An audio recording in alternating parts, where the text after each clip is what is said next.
Queridos, nós temos falado nessas últimas semanas, esses últimos meses, sobre o Sermão do Monte, o sermão mais importante de Jesus, o sermão onde Ele chama as multidões, onde Ele chama os discípulos, os apóstolos, e Ele dá o padrão de vida segundo o coração dEle.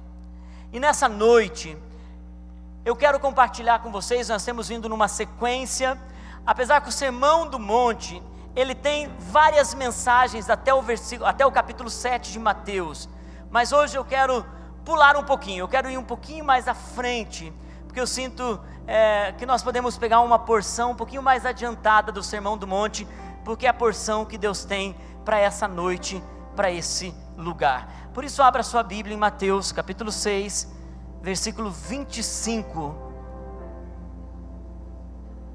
em diante.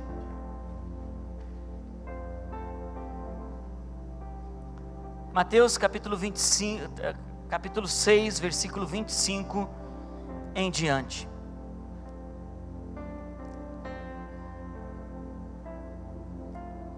Jesus está falando, é um detalhe que Mateus, apesar de ser testemunha ocular, ouvindo esse sermão, ele não coloca o que Lucas, que foi apenas alguém que ouviu das testemunhas que estavam no sermão, e Lucas então escreve no capítulo 12, ele diz, Jesus fala aos discípulos, ele está dizendo, olha gente, existe um lugar em que a multidão, ela consegue chegar, ela consegue experimentar muitas coisas em mim, mas há uma verdade para aqueles que entregam de fato o coração, eles sabem lidar com as preocupações da vida. Quem realmente entrega o coração para mim, vai saber ter equilíbrio, quando as preocupações da vida elas chegam. E Jesus então ele começa nesse sermão, ensinar qual é o padrão que nós temos quando a preocupação chega. Ele diz assim, portanto gente, eu digo para vocês isso, não se preocupem com sua própria vida, quanto ao que vão comer ou beber, nem com o seu próprio corpo, quanto ao que vestir. Não é a vida mais importante que a comida, e o corpo mais importante que a roupa? Observem as aves do céu, não semeiam, nem colhem, nem armazenam em celeiros, contudo, o Pai Celestial as alimenta. Não tem vocês muito mais valor do que elas? Quem de vocês, por mais que se preocupe, pode acrescentar uma hora que seja a sua vida? Por que vocês se preocupam com roupas? Vejam como crescem os lírios no campo, eles não trabalham nem tecem, contudo, eu lhes digo, que nem Salomão, em todo o seu esplendor, vestiu-se como um deles. Se Deus veste assim a erva do campo, que hoje existe e amanhã é lançada ao fogo, não vestirá muito mais a vocês, ó homens de pequena fé? Portanto, não se preocupem. Por que vocês ficam dizendo, o que vamos comer? O que vamos beber? O que vamos vestir? Pois os pagãos, aqueles que não confiam, os que não têm fé, é que correm, diga comigo, correm, que correm atrás dessas coisas, mas o Pai Celestial sabe, Ele sabe o que vocês precisam. Busquem, pois, em primeiro lugar, o reino de Deus e a sua justiça, e todas essas coisas lhes serão, elas lhes serão dadas? Não, elas lhes serão acrescentadas. Portanto, não se preocupem com amanhã, pois o amanhã trará suas próprias preocupações. Basta cada dia o seu mal. O amanhã trará suas próprias preocupações. Jesus está falando, ele está dizendo, gente, na verdade esse texto e essa parte que eu quero ensinar para vocês, não tem a ver com preocupação. Ele fala inúmeras vezes sobre preocupação no texto, na sua oratória, mas não tem a ver com preocupação. Todo esse texto tem a ver com outra coisa. E muitas vezes a gente não entende o porquê uma incomodação começa a crescer dentro da gente. E você começa a deixar aquilo tomar conta do seu coração e você pensa, o que será do meu amanhã? O que será do meu trabalho? O que será do meu futuro financeiro? O que será dos meus filhos? E aquilo começa a crescer, e você fica desorientado, e você tenta encontrar uma solução, e você tenta buscar uma resposta, e quando você vê tudo aquilo acontecendo, você diz, eu preciso agir, eu preciso fazer algo para mudar. E aquela incomodação de que não há mais alegria naquele trabalho, não há mais satisfação naquele estilo de vida que você está vivendo, há algo que você para em um momento da vida e você diz, que faculdade eu vou fazer? Que curso eu vou entrar? Eu não posso viver de aluguel a minha vida toda. Então aquilo começa a crescer, as preocupações começam a aumentar. Outras preocupações começam a crescer como, o que eu vou fazer com a minha saúde? Como que eu vou deixar a minha família? Como eu estou construindo as coisas? Então, na nobreza de você tentar resolver a situação, colocar em ordem todas as coisas, muita gente entra num frenesi, correndo atrás de coisas, e eles ficam desesperados, e eles ficam preocupados, e eles pensam, como eu vou fazer isso? Então eu preciso mudar de emprego, eu preciso mudar de país, eu preciso abrir meu próprio negócio, eu preciso fazer algo, porque como está não dá.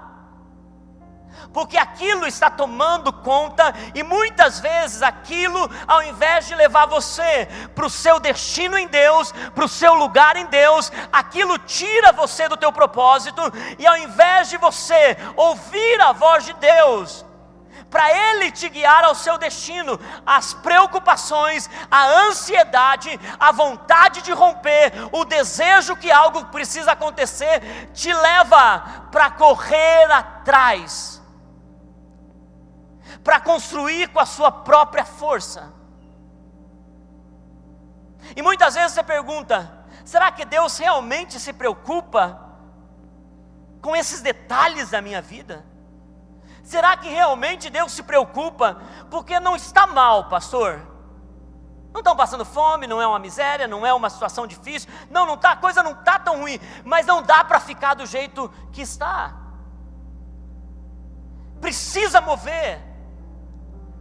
Então é nesse momento que muitas vezes a gente pergunta, será que Deus está preocupado com esses detalhes? E eu quero dizer para você, queridos, Deus se preocupa com os pequenos e com os grandes detalhes da nossa vida. Ele cuida de cada área de nossa vida, e esse texto que acabamos de ler, tem mais a ver com isso, do que com as preocupações. E é por isso que muitas pessoas estão tão preocupadas, tomando conta da sua própria alma, tomando os seus posicionamentos em busca de dinheiro, em busca de sucesso, e elas acabam perdendo aquilo que tem mais valor. Elas acabam destruindo, e elas negociam aquilo que tem mais valor. Eu acho que eu já apresentei para vocês algum tempo atrás essa pesquisa, mas essa pesquisa para mim é tão interessante que ela mostra onde o coração do homem está. Foi feita uma pesquisa nos Estados Unidos, e eles perguntaram para os americanos, se fosse te dado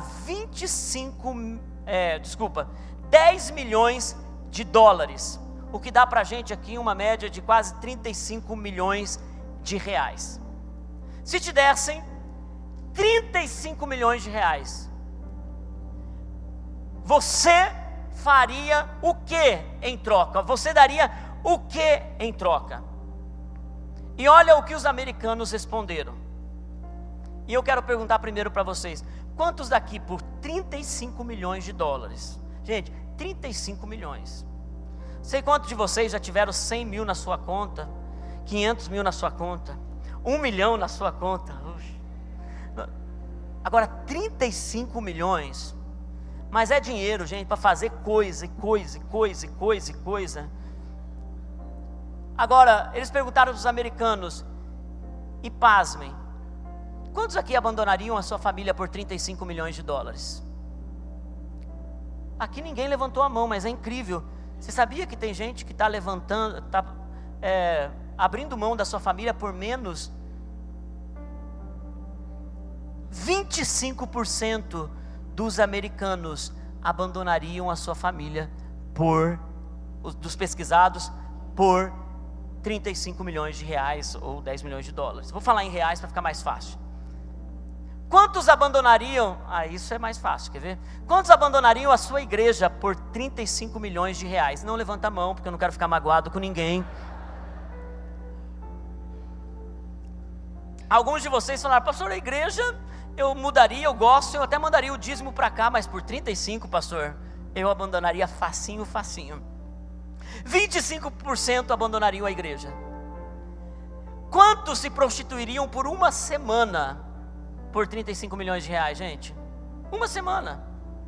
Pois, pasmem, 23% dos americanos aceitariam se prostituir por uma semana por 10 milhões de dólares. Quantos abririam mão da cidadania brasileira por 35 milhões de reais? E você... iria morar na Suíça, né? Aí, ó, já mudou, né, gente? Agora, quer ver? Você teria que abrir mão para morar no Paraguai. Você acredita numa coisa dessa? Apenas 16% abriria mão da cidadania americana por 10 milhões de dólares. Quantos deixariam o seu cônjuge, essa coisa linda que está do teu lado, por 35 milhões de reais? Amor, está valendo muito mais do que isso. Agora, pasmem, gente. Quantos colocariam os filhos para adoção por 35 milhões de reais? Teve uma irmã aqui que levantou a mão, mas ela está do lado da filha. A filha quis dar a irmã aqui, quantos doaria o seu filho? Ela levantou a mão. Só porque estão crescidos, né, irmã? Só porque estão crescidos. 13% dos americanos colocariam os filhos para adoção. Mas sabe o que é mais assustador, gente? Não é essa pesquisa, mas é que 1/4 dos entrevistados, eles abririam mão de algo por esse valor. Eles negociariam por esse valor. Medir a vida pelos bens, por aquilo que é terreno, por aquilo que você pode ter, gera tanta preocupação. Por quê? Porque o homem que mede a vida pelos bens, por aquilo que ele tem, ele é aquilo que ele possui. Então, se ele possui muito, então ele é muito. Se ele tem um bom carro, então ele é bom. Se ele tem um sucesso financeiro, então ele é o cara. Se ele chegou a um lugar, se ele pode comprar roupas boas, se ele pode se vestir bacana, se ele pode ir a bons restaurantes, então ele é o cara. Porque ele mede as coisas por aquilo que se tem. E se você tem pouco e você mede a sua vida pelo pouco que você tem, então você é pouco. Tem gente que se sente menos, tem gente que se sente inferior, porque como ele não tem, como ele nessa estação não tem aquilo que ele projetou, não tem aquilo que ele conquistou, então ele fica tão perturbado, tão inferiorizado, ele se sente aquele que está à margem, ele se compara, ele olha para o outro e ele vê que o outro tem, então o outro é muito e ele é pouco, porque ele mede a vida por aquilo que se tem ou por aquilo que não se tem. E a vida é muito mais do que isso. Jesus está lembrando os discípulos, Ele está dizendo: se vocês avaliarem a vida de vocês por aquilo que vocês têm, por aquilo que vocês comem, por aquilo que vocês vestem, se vocês avaliam a vida de vocês por isso, vocês não estão sabendo de nada. Vocês não encontraram ainda o propósito na vida de vocês, porque eu cuido de vocês, eu tenho o cuidado de vocês, e é por isso então que ele começa a dizer: vocês olhem para as flores dos campos, que trabalho elas têm para serem belas daquele jeito, pois eu digo a vocês, nem Salomão na sua maior riqueza foi tão belo como ele, como essas flores, como os lírios dos campos. E Jesus então está trazendo a atenção dos seus para um outro lugar. Jesus está dizendo: tire a atenção de vocês da correria, do frenesi, do que eu tenho que fazer, do que eu tenho que conquistar, do eu tenho que colocar força no meu próprio braço, porque isso é passageiro, isso é terreno. Veja que Jesus não está dizendo: sejam pobres, não tenham alvo para nada, não almejem conquistar nada. Jesus está falando ao contrário disso. Jesus está falando sobre quem você é. E quando você é, o que você tem não te contamina, o que você tem não te perturba, ou o que você não tem não te perturba.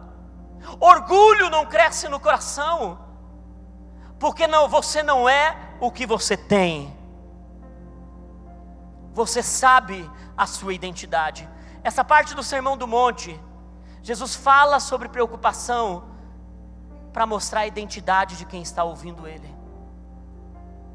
Queridos, e Ele olha e Ele diz para eles: sabe de uma coisa? Isso está no versículo 26. No versículo 26 do capítulo 6. Observem as aves do céu, não semeiem, nem colhem, nem armazenam em celeiros, contudo, o Pai Celestial as alimenta. E Jesus faz uma pergunta: não tem vocês mais valor do que elas?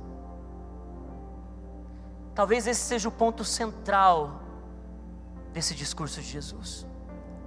Não tem vocês mais valor do que elas? Jesus está chamando a atenção, porque, queridos, o vento vai passar na vida de todos nós, as chuvas e as tempestades chegarão na vida de todos nós, o inverno chega na vida de todos nós, o outono chega na vida de todos nós, e é por isso que ele está dizendo: não se preocupem, porque se você se preocupa, você não sabe o valor que você tem. E o próprio Jesus está dizendo: Pai, que alimenta as aves, Ele reconhece o valor de vocês, porque Ele enviou aquilo que era mais precioso dEle. Eu estava com meu Pai lá na glória, reinando soberano, os anjos cercando o trono, cantando em harmonia. O céu é lindo, tem toda a provisão. O ouro de toda a terra não chega perto do ouro do céu. A glória de toda a terra não chega perto da glória do céu. Os mais lindos palácios de toda a terra não chegam perto do palácio celestial. E o Pai, porque vocês têm valor, Ele olhou para vocês e Ele disse: filho, é tempo de salvar a humanidade. Eles estão presos nesse lugar de pecado, e só você pode fazer isso. Então você vai cumprir a profecia de que virá da virgem um menino, e ele se chamará Emanuel, Deus com eles lá na terra. Filho, chegou a hora, vocês têm tanto valor. E Jesus, quando ele fala isso, ele está mostrando o quadro completo. Jesus está dizendo: vocês têm tanto valor, que o Filho de Deus veio como homem nessa terra, e os próximos dias e meses, Ele será humilhado, ele será tratado como um cão cheio de feridas, ele será chutado, pegarão paus e darão nele, baterão nele, chicotearão as suas costas, tirarão a pele dele, coroarão ele com espinho, escarnecerão dele, ele será pregado numa cruz, e até os seus amigos vão embora, ele será colocado no madeiro com uma inscrição: olha o rei dos judeus, mas não com uma forma de afirmação, mas de zombaria. E todo esse sofrimento é porque vocês têm valor, é porque vocês têm tamanho valor, que ele deu o seu próprio filho por vocês. O que Jesus está falando, queridos, é que quando nós encontramos quem nós somos em Deus, nós não podemos dar espaço para a preocupação crescer em nossa vida, porque nós sabemos que Deus que nos ama, que é o nosso Pai, e que nós somos filhos dele, e ele cuida de nós de uma forma tão maravilhosa.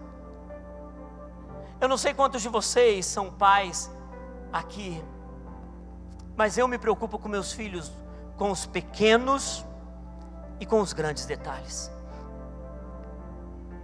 A gente se preocupa quando eles estão na barriga da mãe, a gente já prepara o quarto, a gente já prepara o momento da maternidade, e quando eles voltam a gente se preocupa com eles, porque eles ainda são tão frágeis. Então eles começam a crescer, a gente continua se preocupando, porque agora se tornaram bebezinhos parrudinhos. Depois eles crescem, se tornam crianças que estão aprendendo a falar, e a gente então se preocupa com eles, e a gente se preocupa porque agora eles vão para a escola, e eles se tornam agora pré-adolescentes, e a gente se preocupa com eles. A gente se preocupa se eles têm uma roupa bonita, a gente se preocupa se a cabeleira está crescendo, a gente se preocupa com o bem-estar físico, emocional, a gente se preocupa com o bem-estar da saúde. É impressionante como os pais se preocupam. Chega a adolescência, a gente continua preocupado com eles.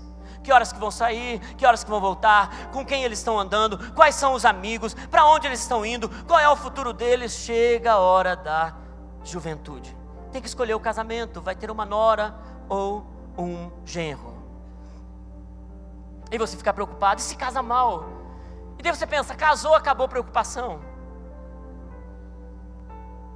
e não acaba a preocupação. Eu não sei, mas não acaba a preocupação.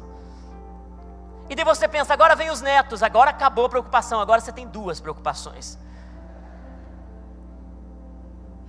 Na verdade você se preocupa com os filhos sempre. Eu vejo lá em casa, a minha mãe, gente, eu tenho mais de 40 anos, e de vez em quando a minha mãe ainda se preocupa, e de vez em quando, pior, não se preocupa apenas, ela dá palpite, ela diz: Márcia, está engordando?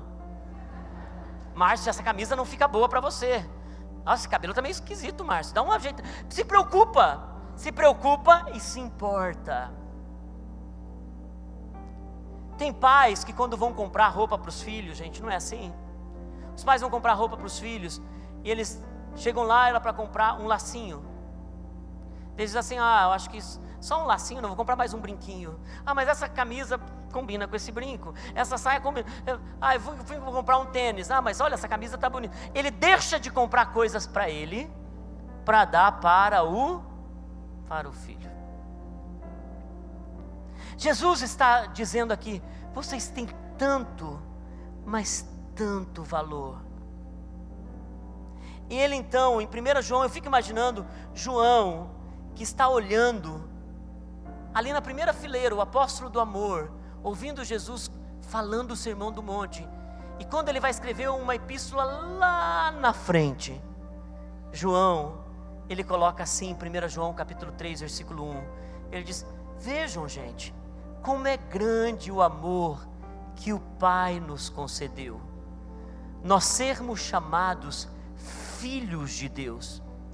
Daí ele coloca uma ênfase, ele diz: o que de fato somos. Diga comigo: o que de fato eu sou. Olha para essa pessoa aí do teu lado e diga assim: você é filho de Deus, de fato e por direito.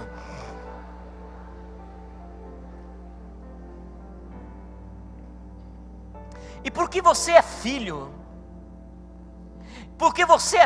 ele diz: vocês estão preocupados com tantas coisas, vocês estão indo e vindo, vocês querem conquistar, vocês querem chegar lá, pois eu digo para vocês que há um caminho, e o caminho é vocês priorizarem algumas coisas, e se vocês priorizam isso, coisas vão mudar na vida de vocês. E é por isso, queridos, que eu quero que você me dê toda a sua atenção agora, porque aonde o Senhor está nos guiando na próxima estação, é para aqueles que realmente guardam a palavra e desejam aplicá-la na sua vida. Eu li um livro essa semana sobre a mente, renovando a mente no sobrenatural. E esse livro dizia assim: sabe o que acontece, que é muito esquisito o que acontece numa igreja? É que Deus está falando, mas uma pessoa está sentada do lado da outra. Uma é transformada e a outra não. Uma recebe um milagre e a outra não. Isso tem a ver com Deus que está operando no lugar? Ele disse: não. Isso tem a ver com a pessoa que está sentada uma do lado da outra. Uma pega a palavra, recebe a palavra e aplica a palavra. Outra pega a palavra e deixa ela morrer no meio do caminho.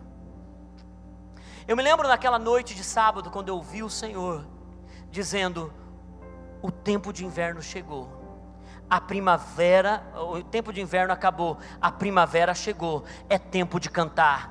Cuidem das vinhas de vocês, porque elas vão florescer, mas raposinhas virão comê-las. Guarde a vinha de vocês.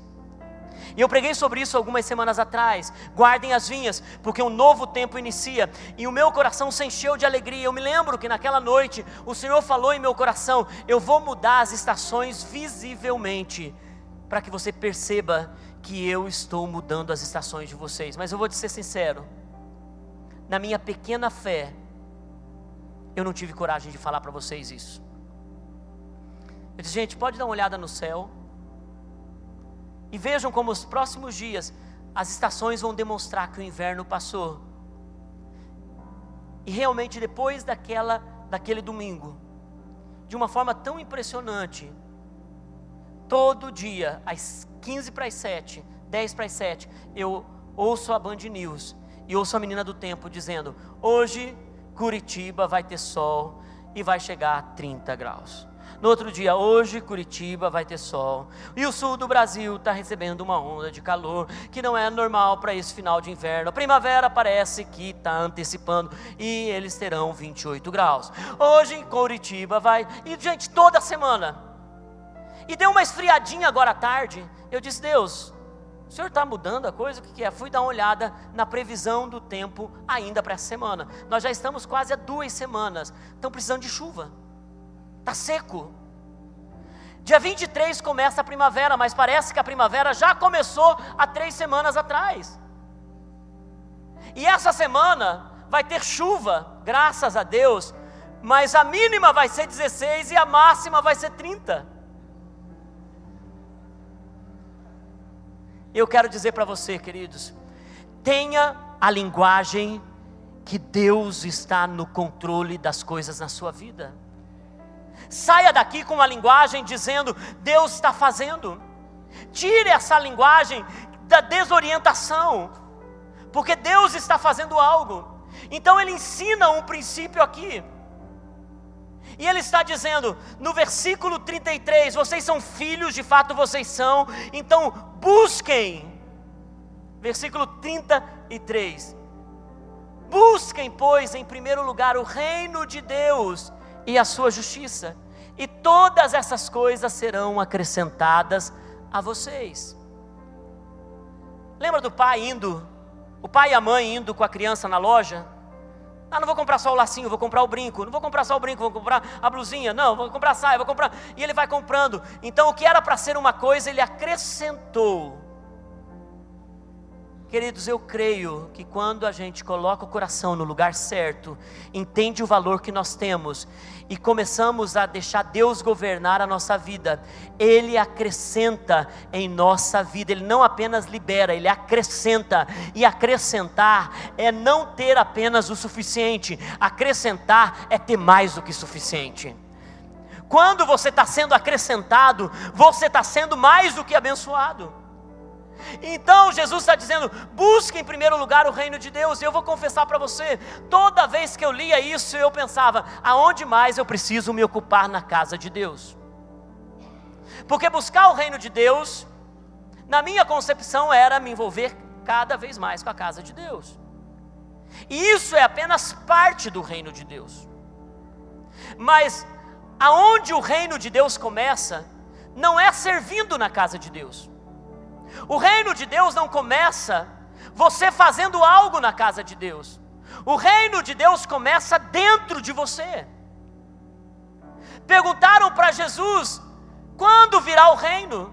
E ele, em Lucas, capítulo 17, versículo 20 e 21, ele diz, olha só, ele diz: certa vez, sendo interrogado pelos fariseus sobre quando viria o reino de Deus, Jesus respondeu: o reino de Deus não vem de modo visível, não é como vocês veem, nem se dirá: aqui está ele, ou lá está ele, porque o reino de Deus está no meio de vós.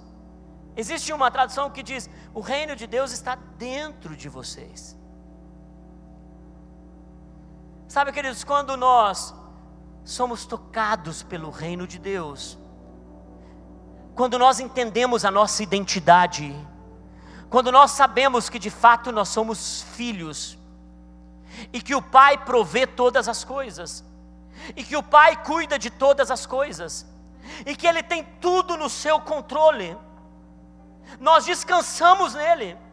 Descansar não é armar uma rede entre dois coqueiros, pedir uma água de coco e dizer: que venha a bênção. Descansar não é isso. Descansar é você confiar enquanto você caminha em fé para o seu destino. Confiar em Deus é levantar e resplandecer, porque já vem a sua luz. Descansar é colocar o seu coração em posicionamento de fé diante de Deus. Foi o que Abraão fez. Ele descansou no Senhor e creu contra toda a esperança. Mesmo quando tudo tinha morrido, ele continuou crendo, e ele então se tornou pai da fé. Alguns de vocês que estão aqui estão tão preocupados com o dia de amanhã. Alguns de vocês que estão aqui estão tão desorientados, correndo atrás de coisas, estão dizendo para Deus: Deus, será que o Senhor se preocupa com isso mesmo? E o Senhor está dizendo para você: busque o reino que começa dentro de você. E o apóstolo Paulo, ele tem uma revelação do que é o reino de Deus. Ele diz de onde o reino começa em Romanos capítulo 14, versículo 17. Gente, isso é uma semente poderosa. O Espírito Santo, enquanto você me ouve, o Espírito Santo está trabalhando em você. Pois o reino de Deus não é comida nem bebida, mas o reino de Deus é justiça. Quando o reino de Deus entra em você, toda injustiça, ela se afasta de você. Quando o reino de Deus entra em você, toda perturbação, toda angústia, toda preocupação, ela foge, e a paz, que excede todo entendimento, entra em você.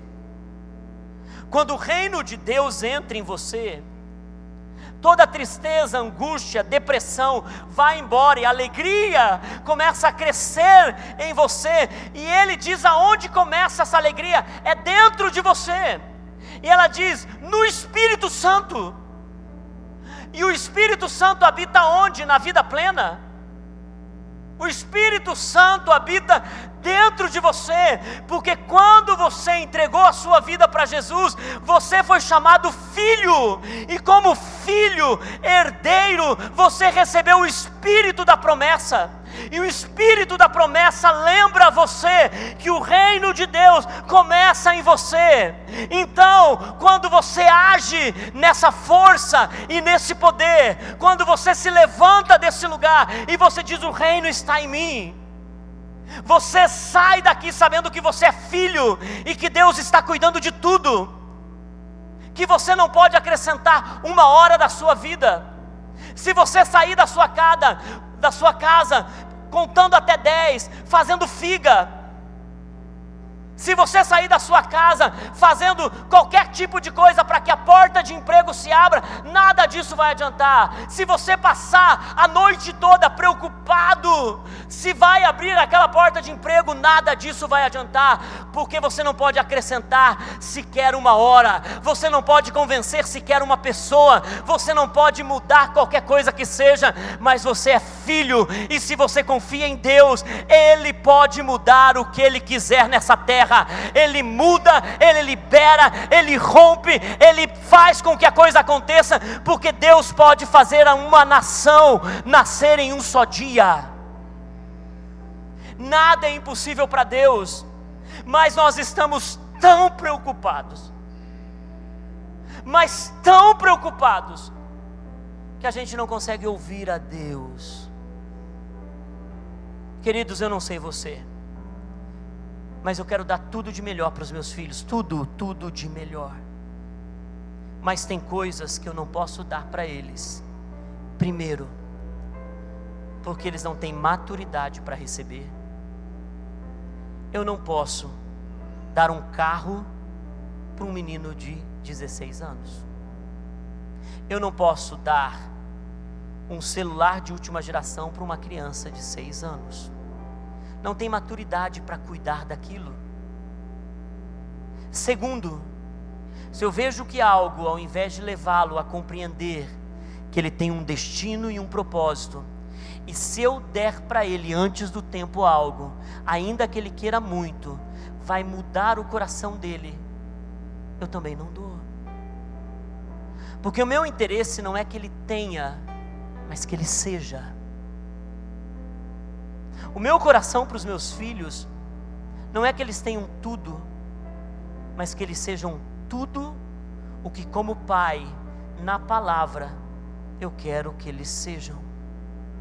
E muitas vezes, quem está tão agitado, tão preocupado, não percebe o valor que tem.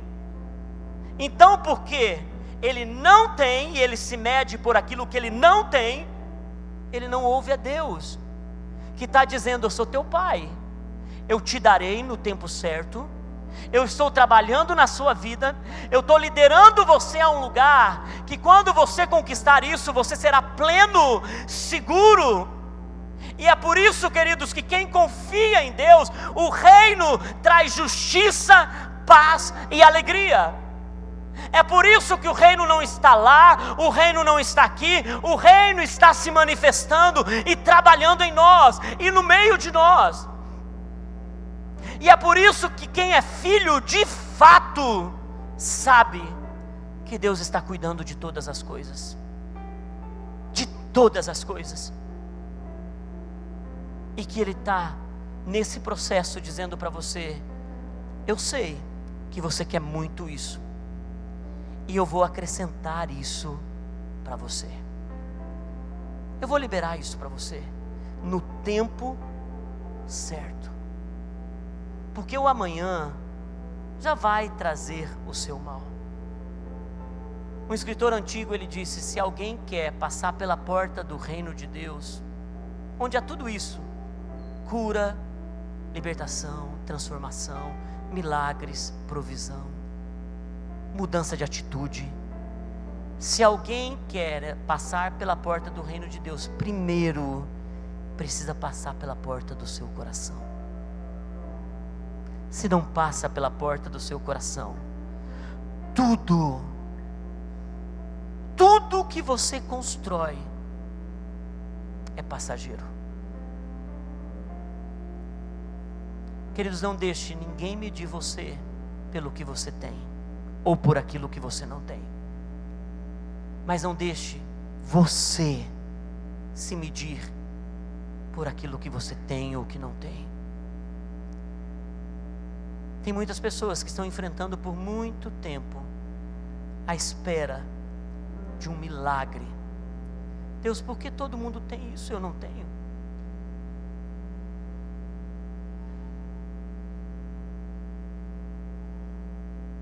Tem algumas mulheres que estão esperando há muito tempo nesse lugar, o seu ventre gerar um filho. E você não é medida por aquilo que você não tem. Você é filha. E o Pai conhece o teu coração.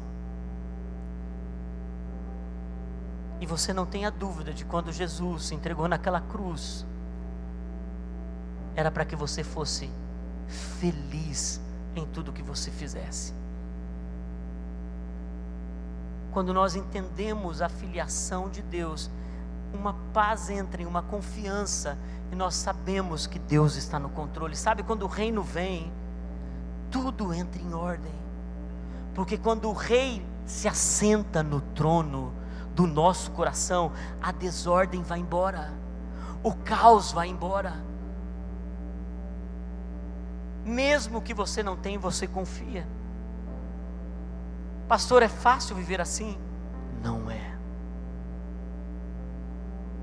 Tanto que se fosse fácil, Jesus teria dito à multidão, porque a multidão compreende tudo.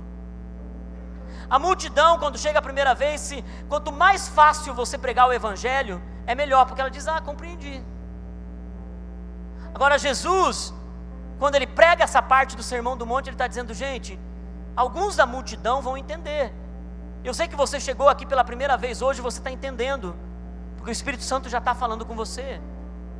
Mas essa palavra Jesus estava dizendo para os discípulos. Ele estava dizendo, ei, vocês estão prestando atenção nisso? Guarde isso no coração, porque vai ter momento que vocês não vão ter. E vocês não podem ser medidos por quando vocês não tiverem. Porque mesmo vocês não tendo, vocês continuam sendo. Vocês são meus filhos.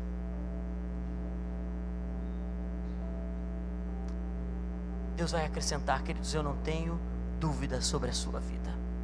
Confie nele. Coloque o seu coração diante dele. Confia no Senhor. E o amanhã, ele tomará conta. Vamos colocar em pé nessa noite.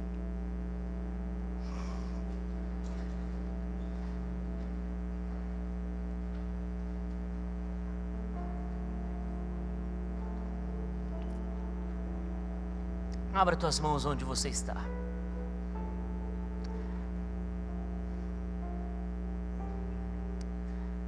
Nós temos dois tipos de pessoas que se reuniram nessa igreja nessa noite.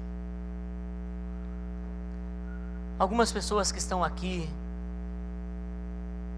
estão vivendo no momento em que você está dizendo, Senhor, eu quero aprender realmente a confiar mais, mas isso não tem sido um peso no meu coração.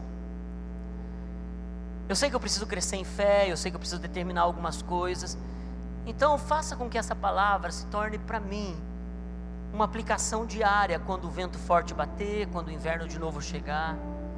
E alguns de nós temos algumas preocupações para colocar diante de Deus, e isso é bom, e nós confiamos nele. Alguns de nós precisamos dizer, Senhor, me ensina a ter o reino dentro de mim e ser mais filho, porque todos nós que estamos numa igreja, gente, ou estamos visitando uma igreja, está aqui esperando que o Senhor fale alguma coisa e a gente possa dar de novo para Deus aquilo que Ele está pedindo para a gente. Você está numa igreja. Agora tem pessoas aqui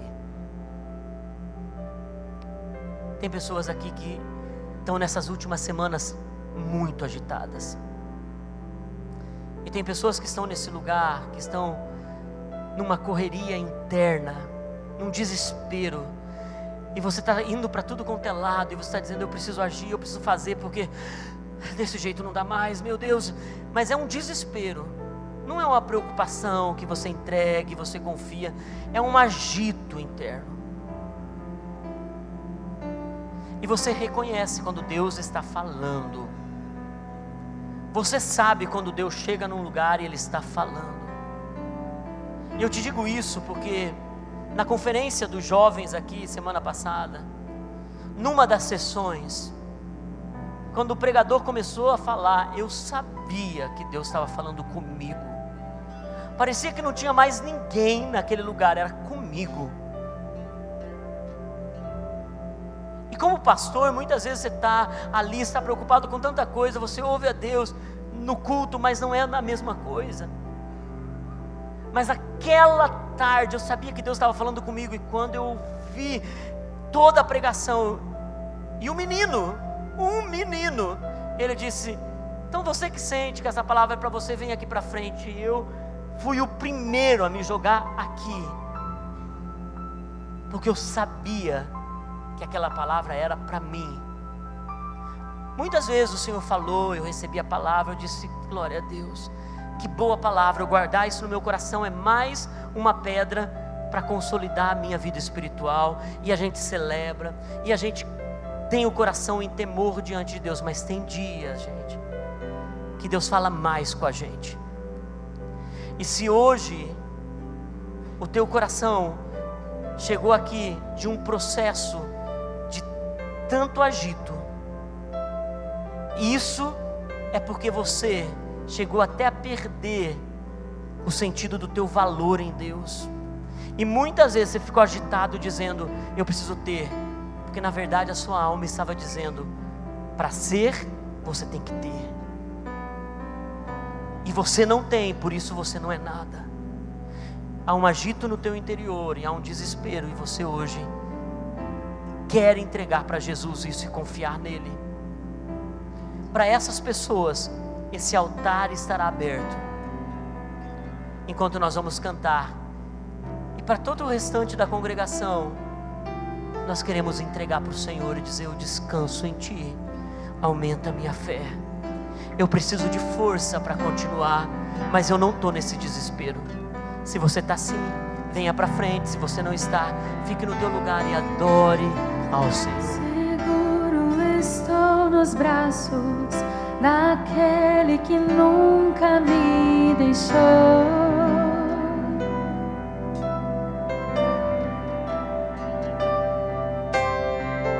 Seu amor perfeito sempre esteve repousando em mim. Seguro estou.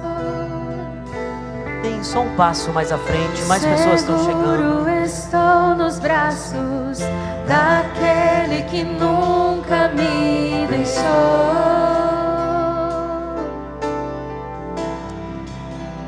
Quero convidar os líderes e intercessores que venham nos ajudar. Seu amor perfeito sempre esteve repousando em mim.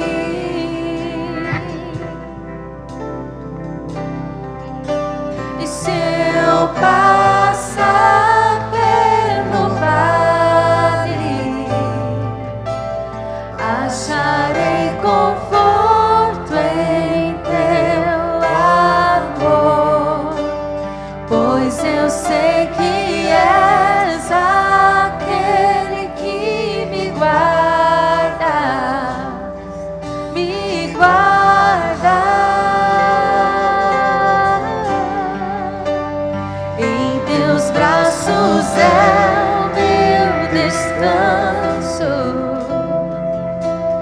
Em teus braços é o meu descanso. Em teus braços é o meu descanso. Em teus braços é o meu descanso. Seguro estou nos braços daquele que nunca me deixou.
descanso.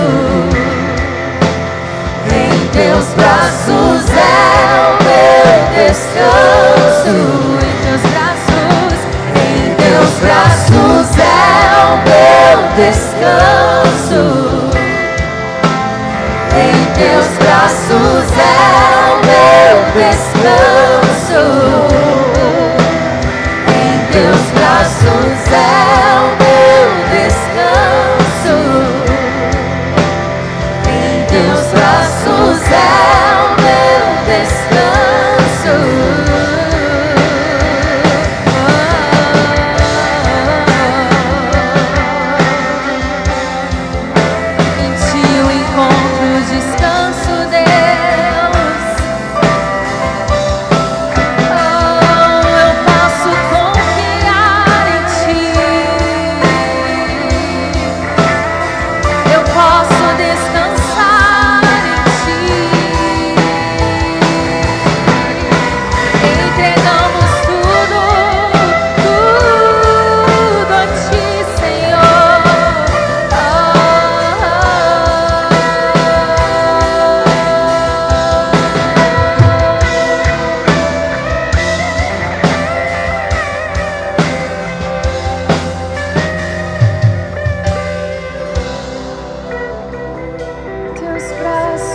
teus braços é o meu descanso.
Senhor, aonde estiver o nosso tesouro, ali também estará o nosso coração. Livra-nos, Senhor, da ganância, do desejo desenfreado de ter. O Senhor mesmo disse: eu sei do que vocês precisam, e eu acrescentarei a vocês. O Senhor tem promessas de vida, o Senhor tem promessas de bênçãos. Consolida o nosso coração para estarmos prontos para receber a Tua palavra e a Tua promessa, Senhor. Eu oro nessa noite para que floresçam as vinhas do Seu povo. Eu oro, Senhor, para que frutos comecem a aparecer. Eu oro, Senhor, por um tempo novo de abundância, porque o solo está pronto para receber, porque o reino de Deus está em primeiro lugar. Nos ajude a buscar o Teu reino, Senhor. Queridos, de novo, E de novo o Senhor está nos chamando. Busquem o meu reino. O reino de Deus está na palavra, está na oração, está nesse lugar onde a palavra de Deus está construindo algo em nós. Se você busca conhecer o reino pela palavra, todas as coisas você tem como direito na sua vida e lhes são acrescentadas. E eu declaro sobre você, sobre essa hora, sobre esse momento, o reino de Deus vai se manifestar e a luz vai brilhar em nome de Jesus. Descansa no Senhor, descansa nele, Ele é o teu Pai. Amém? Você pode dar um aplauso ao Senhor?